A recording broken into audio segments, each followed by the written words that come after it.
Our special broadcast. Thank you for having me. All right. Let's begin firstly with a question that I think that everybody's being asked at this time. Your meeting of Mandela, when did you meet him for the very first time? I met him in 1991 at because he was a special guest at the OAU conference in Dakar. At that time I was working for the United Nations, and the question at that time the Security Council was, now that Mandela is free, do we lift the sanctions against apartheid or do we maintain the sanctions? Yeah. So the Secretary General asked myself and the current president of Liberia, Ellen Johnson Sirleaf, we both were working in the United Nations. The Secretary General asked our opinion. He said, no, don't ask us. Ask Mr. Mandela that question. So he sent us to meet with him and ask him the question, what do we do with the sanctions? His reply was, just because Mandela is free, South Africa is not free. Ask the Secretary General and the Security Council to keep the sanctions until after the elections. Yeah. We are going through a very delicate negotiations. The sanctions must be kept on in order to keep pressure on the apartheid regime. We reported this back to the Security Council, and that's exactly what they adopted. They say, if Mr. Mandela wants that, that's what we're going to do. So they kept the sanctions against the apartheid until after the elections. Yeah. So when he saw us, he received us as if he had known us all of his life. We spent about 2 hours with him. He was, telling us, joking with us, and telling us stories, and his Robben Island stories and so forth, as if we had known him, and we were just meeting him for the first time. Yeah. And I mean, it's such a beautiful photograph which you have got here, which we've been showing our viewers. It's yourself, it's the Liberian president, Ellen Johnson Sirleaf, there on the side, and Madiba in the middle. And I mean, this is taken back in 1991. That's a long time ago. And you were telling me that you actually had a phone call recently with President Johnson Sirleaf, who is arriving in South Africa. Yes, I talked to her about 2 days ago, and she's arriving tomorrow morning.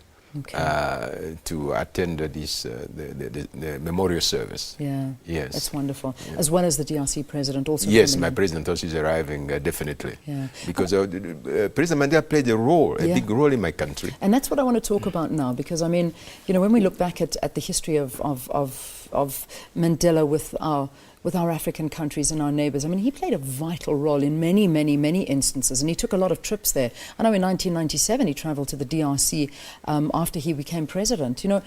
Let's talk about the significant things that he did for the country in helping. Yeah. First of all, he travelled to DRC.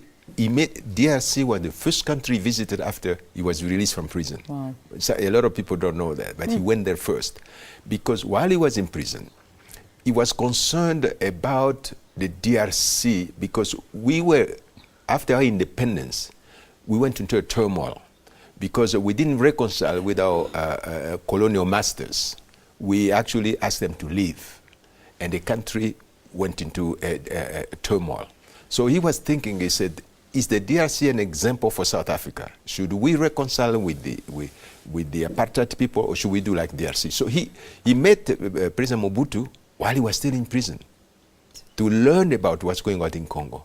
So when he was released from prison, he went to Congo to find out exactly the history of Congo with the colonial people, because there was no reconciliation afterwards. It was a war.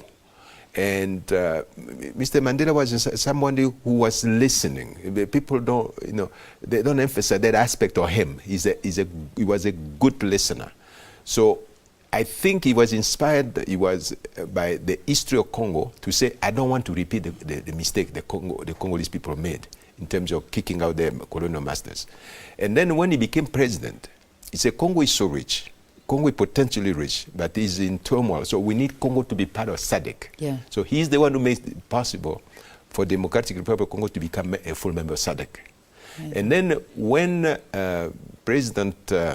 late President Kabila was fighting Mobutu, he brought them together on the ship. If you remember their meeting on the ship on the coast of Angola, to reconcile them.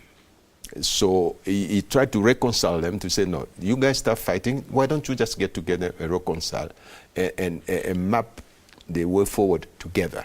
Yeah. Unfortunately, when Mobutu went back, he got sick. So their reconciliation system didn't happen. So he believed, President Mandela believed strongly that without a stable DRC, Africa cannot take off economically. That we need a peaceful DRC.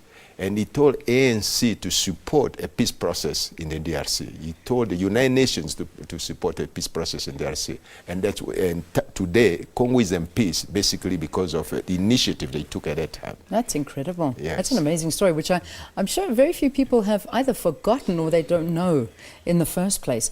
But when Mandela actually threatened to quit as chair of SADC, because he was not happy with the leadership when it came to the defense and security organ, how did the DRC react to this? They couldn't have been too happy about it. No, we're not very happy about that. We're not very happy because he was the driving force behind that. And the SADC states were dragging their feet in terms of coming out of the peace and security organization to make sure that if there's a turmoil in any country in the SADC, they will intervene. And so people were dragging their feet. There was a lot of confusion. So President Mandela was not very happy about that. Yeah. He was very, very discouraged. But fortunately, the subsequent leadership of President Mbeki and President Zuma, they have taken on their role to bring the SADC peace and security together. And today, DRC is a beneficiary of that effort that the ANC took under the leadership of President Mandela to make sure that the SADC is in peace with itself.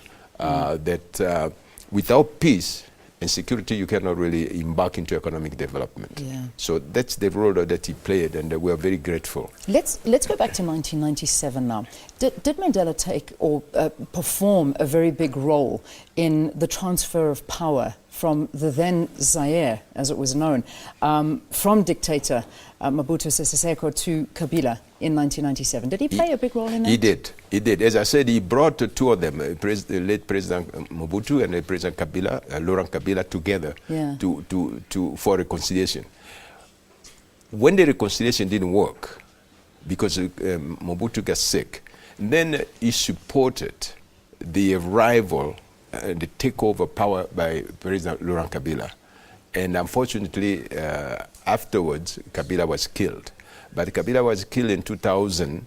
By that time, President Mandela was no longer in power. We in Congo, we think that had President Mandela still remained in power, that should not have happened. But because he was the guiding father for the transfer of power from the dictatorship to the new government. But then when he came out of power in 1999, we were kind of lost without his guidance, without his leadership. And we ended up losing President Laurent Kabila. Let's move into today now, and let's talk about how the people of the DRC view Madiba, because I mean we do know now that that the country is about to enter into 3 days of mourning. What was the reaction from the people? Obviously, you being here, but what was it like there? People, they went into a state of shock. It's a kind of thing, you know it's going to happen eventually. But it's actually when it happened, you freeze. The DRC people were in shock.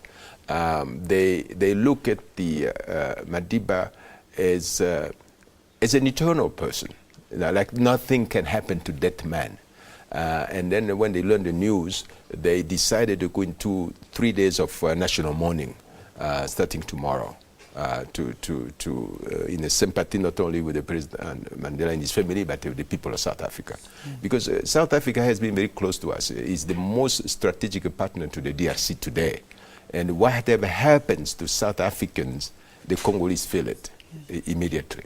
And so, having said that, the relationship between the DRC and South Africa is still stable and very strong at this time? They're excellent. Good.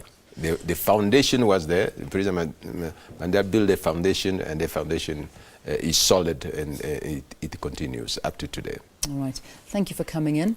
Thank you for talking to us about your memories and the relationship between South Africa and the DRC, which is exceptionally interesting. And I think getting a bigger picture now of how big this man actually was. I mean, we talk about what he did for South Africa and the reconciliation he did here in South Africa.